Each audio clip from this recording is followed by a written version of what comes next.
ಭಾಳ ಹಿಂದೆ 1994ರಲ್ಲಿ ಇನ್ನೂ 95 ವಿಂಡೋಸ್ 95 ಬಂದಿರಲಿಲ್ಲ.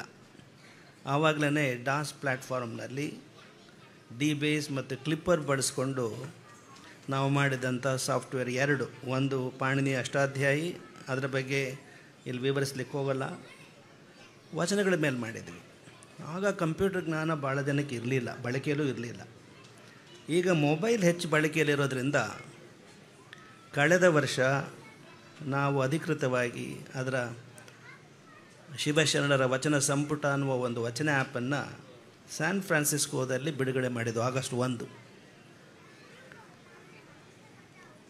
ಆ ಒಂದು ಆ್ಯಪನ್ನು ನಿಮ್ಮಲ್ಲಿ ಯಾರ್ಯಾರು ಯಾವ್ಯಾವ ಮೊಬೈಲ್ ಬಳಸ್ತಿರೋ ಗೊತ್ತಿಲ್ಲ. ಆಂಡ್ರಾಯ್ಡ್ ನೀವು ಬಳಸ್ತಾ ಇದ್ದರೆ ಆ್ಯಪ್ ಸ್ಟೋರಿಗೆ ಹೋಗಿ, ಅಲ್ಲ ಅದು ಪ್ಲೇ ಸ್ಟೋರಿಗೆ ಹೋಗಿ ವಚನ ಸಂಪುಟ ಅಂತ ಹೇಳಿದರೆ ನೀವು ಸಿಗುತ್ತೆ, ನೀವು ಡೌನ್ಲೋಡ್ ಮಾಡ್ಕೋಬೋದು.